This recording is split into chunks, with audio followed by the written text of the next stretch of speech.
savol bering. Alloh sizdan rozi bo'ladimi shunday qilib hajga borsangiz?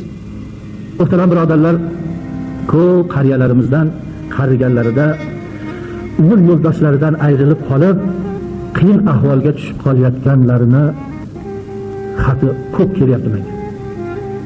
Jumladan Fayzullo hoji kaman bir xat yozibdilar. Yana bir ikkitalari nomlarini aytmayman, juda ko'p qariyalarimiz kampirdan judo bo'lgandan keyin hollari tang bo'lib qolyapti. O'g'illar chopon yengi chopon kiydirsam, yaxshi yedirsam, adamni rozi qilib yurman deyapti-yu, adamni rozi qilishni eng avvalo jufti halol topib beringlar.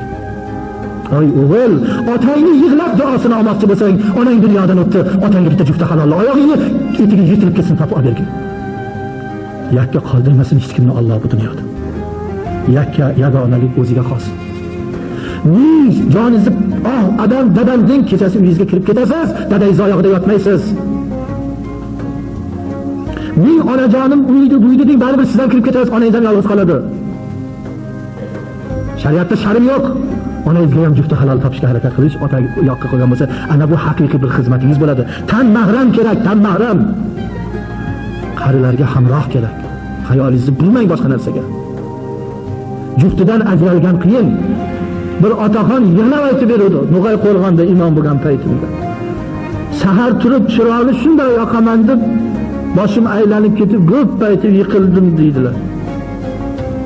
Shu yiqilganimcha bilmayman, ko'zimni ochsam namoz asr payti ekan deydi. Sahar.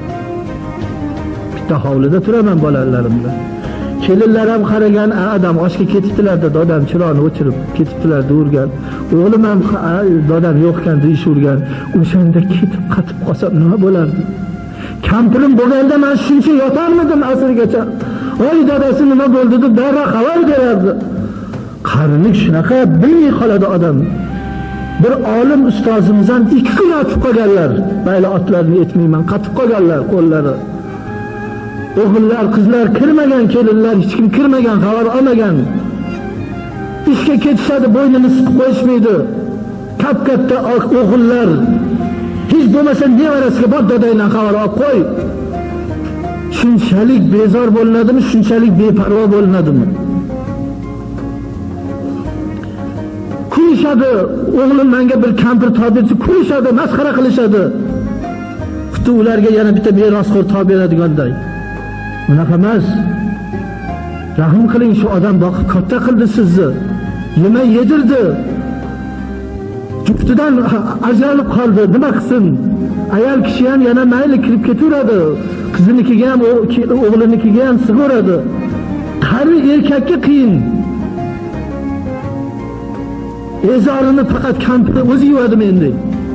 Bunday qilmang, otangizni yaxshi ko'rsangiz, joningizni fido qiling. Toping. Ana shu narsalarga juda e'tibor. Mana shulardan bitta xatni men o'qib beraman sizlarga. Hurmatli domlalar, bu arzimas xatni yozishdan maqsad shuki, o'zingiz yaxshi bilasiz, keksalarimiz orasida umr yo'ldoshidan ayrilib farzandlari qolaversa, kelinlar qo'liga qarab ko'p qiyinchiliklarga duchor bo'lib qolganlar ko'p. Qarigan chog'ida bir-biriga suyanib qolgan qariyalar bir qanoti qayrilgandek o'zi yolg'iz qolib, qizlari, o'g'illari ming mehr muhabbat qo'ysa ham hamsoyasini o'rnini bosmas ekan. Buni hayotda ko'ryapmiz. Men bir voqeani aytay. Bir er xotin gaplashib o'tirib o'limni talashib qolishibdi. Kampir aytibdi, "Chol, siz har qalay erkaksiz, men o'lsam o'z qo'lingiz bilan joyimga qo'ying" debdi. Shunda er, "Yo'q kampir, men burun o'lay, sabab sen mushuksan, miyov deb o'g'illaringnikiga, qizlaringnikiga kirib ketaverasan. Men-chi, men itman, ostonada ichkariga kira olmayman, menga jabr bo'ladi" debdi. Shunda 15 kun o'tmay 3 kun yotib kampir o'ladi. Chol nima qilarini bilmay ko'chaga chiqadi, uyiga kiradi. Shu alfozda bir oyog'iga bir narsa chiqadi-yu, oyog'i tizzadan kesiladi. Uyda yig'lab yotganda ko'rgani kirdik.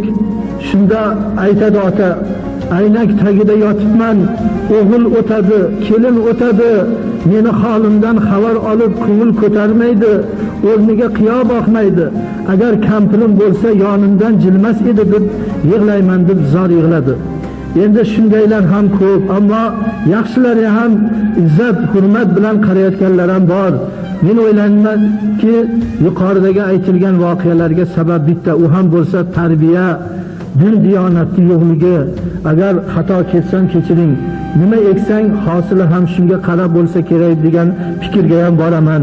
Shuning uchun ham bu xatni yozishga jazm etdimki, shu mavzuda qariyalarning hayoti, farzandlarning ota-ona haqida bir-biridan ayrilgandan keyin qanday muomala bo'lish to'g'risida ham bir ma'ruza qilib, jamoatni ba'zi qariyalarning ko'nglini xushnud qilsangiz bo'larmikin deb yozdim.